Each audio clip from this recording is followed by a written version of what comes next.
트럼프의 승부수, 케빈 워시와 금값 잔혹사. 안전자산이라던 금이 하루아침에 11% 폭락했다. 누군가에겐 악몽 같은 소식이었고 누군가에겐 예상된 시나리오였습니다.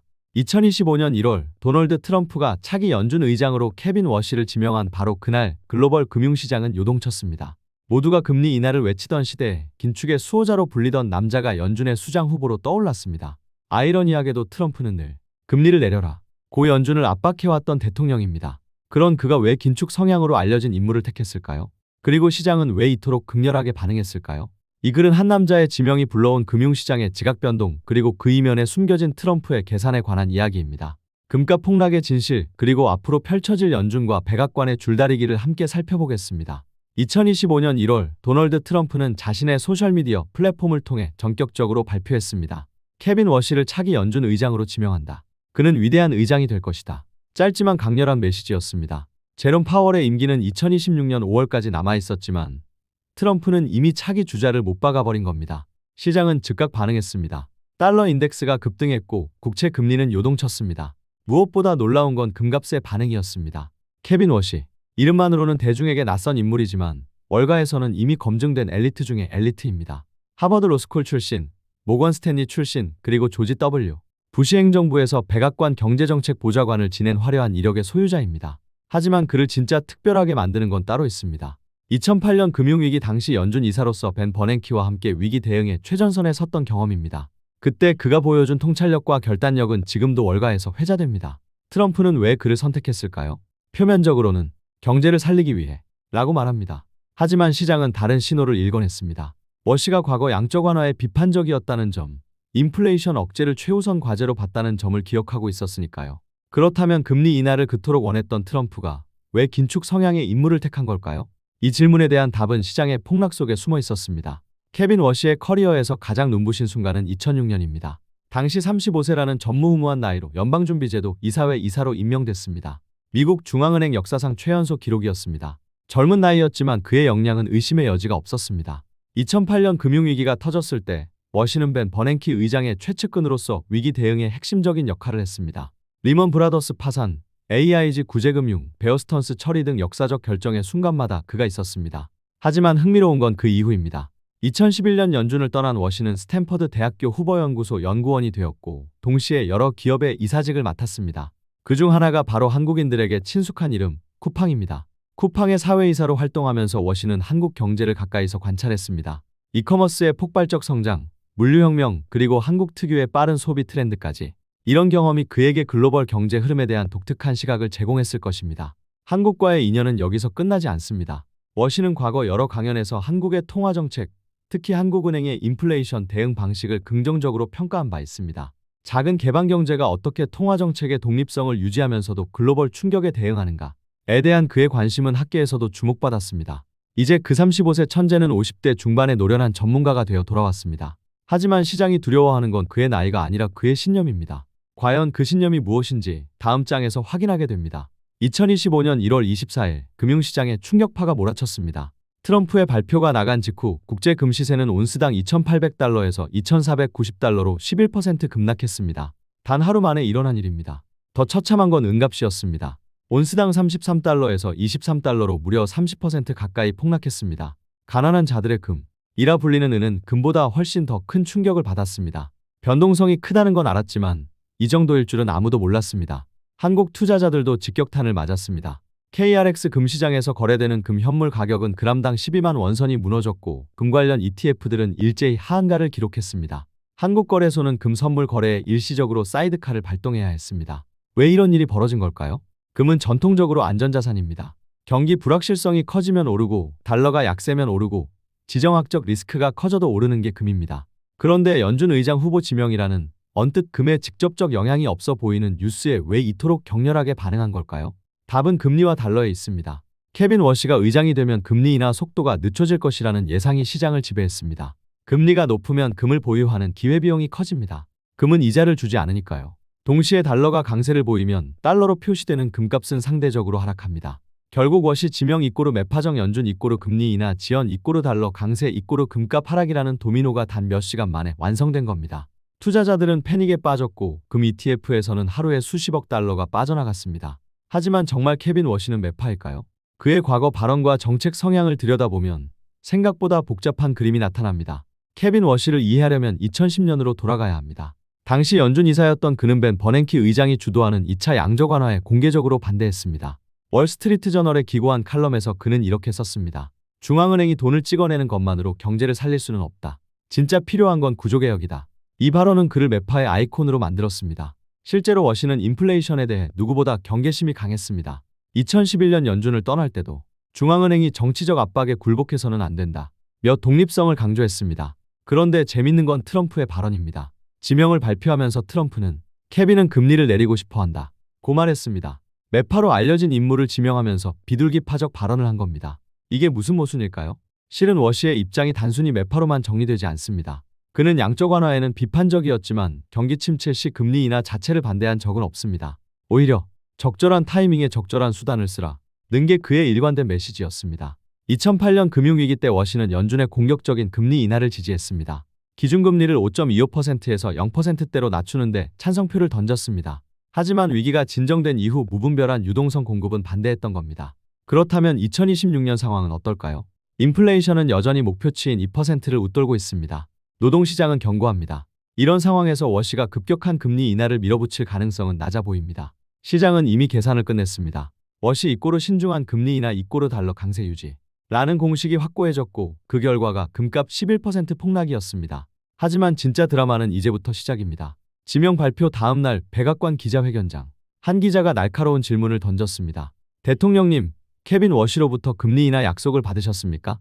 트럼프의 대답은 의외였습니다. 아니, 약속 같은 건 없었다. 그런 약속을 받는 건 부적절하다고 생각한다. 평소 연준에 강하게 압박을 가하던 그답지 않은 신중한 답변이었습니다. 이 발언은 전략적 후퇴였습니다. 워시의 상원 인준을 위해서는 연준의 독립성을 존중한다는 제스처가 필요했습니다. 특히 민주당 상원 의원들은 트럼프가 연준에 정치적 압력을 가할까 봐 촉각을 곤두세우고 있었으니까요. 하지만 시장은 이 밀당을 정확히 읽어냈습니다. 트럼프가 물러선 게 아니라 전술적으로 한 발짝 뒤로 간 것뿐이라는 걸 알았습니다. 실제로 트럼프는 같은 날 오후 자신의 소셜미디어에 이렇게 썼습니다. 케빈 워시는 경제를 이해하는 천재다. 그가 옳은 결정을 내릴 것이라 확신한다. 옳은 결정이 뭘까요? 트럼프에게 옳은 결정은 당연히 금리 인하입니다. 그는 지난 4년간 제롬 파월을 향해 금리를 너무 높게 유지한다. 몇 끊임없이 비난해왔습니다. 2025년 대선 캠페인 내내 내가 당선되면 금리를 낮춰 경제를 폭발적으로 성장시키겠다. 고 공언했습니다. 상원 청문회가 다가오자 워시도 조심스러운 행보를 이어갔습니다. 공개석상에서는 데이터에 기반해 판단하겠다. 인플레이션 억제가 최우선. 이라는 원칙론만 되풀이했습니다. 구체적인 금리 전망은 일체 언급하지 않았습니다. 하지만 워싱턴의 베테랑 관측통들은 이미 알고 있었습니다. 트럼프와 워시의 허니문은 길지 않을 거라는 걸. 역사가 증명하듯 대통령과 연준 의장의 관계는 시작은 화기애애하지만 끝은 냉랭하기 마련이니까요. 케빈 워시를 논할 때 빼놓을 수 없는 게 하나 있습니다. 바로 그의 장인어른입니다. 워시는 에스티로더 창업자 가문의 상속녀 제인 로더와 결혼했습니다. 에스티로더는 전 세계 화장품 업계의 거인입니다. MAC, 클리니크, 조말론, 랩 시리즈 등 수십 개 브랜드를 거느린 제국이죠. 로더 가문은 미국에서 손꼽히는 부호 가문이자 공화당의 핵심 후원 세력입니다. 특히 워시의 장모인 레너드 로더는 트럼프의 오랜 지지자입니다. 2016년 대선과 2024년 대선 모두에서 거액을 기부했고 트럼프의 각종 행사에 VIP로 참석해왔습니다. 워싱턴 정가에서는 워시 지명은 이미 4년 전부터 예정되어 있었다. 는 말이 공공연히 나돕니다. 이런 배경은 양날의 검입니다. 한편으로는 트럼프의 사람이라는 꼬리표가 붙어 독립성 논란을 낳습니다. 민주당 상원 의원들은 청문회에서 이 점을 집중적으로 파고들 것으로 예상됩니다. 하지만 다른 한편으로는 월가의 신뢰를 받습니다. 로더 가문은 단순한 정치 후원자가 아니라 글로벌 비즈니스 리더입니다. 에스티로더는 전 세계 150개국에서 사업을 하며 환율과 금리 변동에 극도로 민감합니다. 이런 가문의 사위라는 건 워시가 글로벌 경제와 금융시장을 누구보다 잘 이해한다는 방증이기도 합니다. 실제로 워시는 연준 퇴임 후 스탠퍼드에서 연구하면서도 계속 민간 기업 이사직을 맡아왔습니다. 쿠팡뿐 아니라 여러 금융회사와 테크 기업의 이사로 활동하며 현장 감각을 유지해왔습니다. 상하탑에 갇힌 학자가 아니라 비즈니스 최전선을 아는 실무자라는 겁니다. 결국 워시는 트럼프의 사람이면서 동시에 월가의 사람입니다. 이 묘한 위치가 그를 연준 의장 후보로 만들었지만 동시에 앞으로의 갈등을 예고하기도 합니다. 월스트리트의 한 베테랑 애널리스트는 이렇게 말했습니다. 2026년 말쯤이면 트럼프는 트위터에서 워시를 공격하고 있을 겁니다. 역사는 반복되니까요. 실제로 역사를 돌아보면 그럴 가능성이 높습니다. 트럼프는 제롬 파월을 자신이 직접 임명해놓고도 임기 내내 비난했습니다. 나의 가장 큰 실수는 파월을 연준 의장으로 임명한 것 이라고까지 말했습니다. 파월이 금리를 충분히 빨리 내리지 않는다는 이유였습니다. 케빈 워시도 같은 운명을 피하기 어려워 보입니다. 그가 아무리 경제를 살리겠다 고 다짐해도 데이터가 금리 인하를 정당화하지 못하면 움직이지 않을 겁니다. 그의 과거 행보를 보면 명확합니다. 그는 정치적 압박보다 경제 지표를 우선시하는 사람입니다. 2026년 하반기 만약 인플레이션이 여전히 2.5% 이상을 기록하고 실업률이 4% 미만을 유지한다면 워시는 금리 인하를 미룰 겁니다. 그때 트럼프는 가만히 있지 않을 겁니다. 경제를 망치는 연준 이라며 소셜미디어에 불을 지를 게 뻔합니다. 더 큰 문제는 중간선거입니다. 트럼프와 공화당은 경제 호황을 내세워 승리하고 싶을 겁니다. 하지만 높은 금리는 주택시장을 얼어붙게 하고 중소기업 대출을 막고 소비를 위축시킵니다. 정치적 압박은 갈수록 거세질 수밖에 없습니다. 일각에서는 워시가 트럼프의 사람인 만큼 결국 굴복할 것이라고 예상하기도 합니다. 하지만 그의 과거를 아는 사람들은 고개를 젓습니다. 2011년 연준을 떠날 때 그가 남긴 말을 기억합니다. 중앙은행의 독립성은 협상 대상이 아니다. 결국 트럼프 vs 워시의 대결은 정치 vs 데이터의 싸움이 될 겁니다. 그리고 금융시장은 이 싸움의 링사이드에서 숨죽이며 지켜볼 것입니다. 금리는 내려갈 것이다. 그러니 금을 사라. 금은 안전하다. 2024년 한 해 동안 수많은 유튜버와 재테크 전문가들이 이렇게 말했습니다. 실제로 많은 개인 투자자들이 금 ETF와 금 통장에 돈을 넣었습니다. 금리 인하 대세론에 베팅한 겁니다. 하지만 2025년 1월 24일 그들은 혹독한 수업료를 냈습니다. 하루 만에 11% 손실. 1,000만 원을 투자했다면 110만 원이 날아간 겁니다. 안전자산. 일하던 금이 이토록 위험할 수 있다는 걸 뼈저리게 깨달았습니다. 왜 이런 일이 벌어졌을까요? 근본 원인은 정책 불확실성입니다. 연준 의장이 바뀌는 시기는 통화정책의 방향이 가장 불투명한 시기입니다. 시장은 새 의장의 성향, 발언, 과거 이력을 분석하며 극도로 예민하게 반응합니다. 2026년은 바로 그런 해입니다.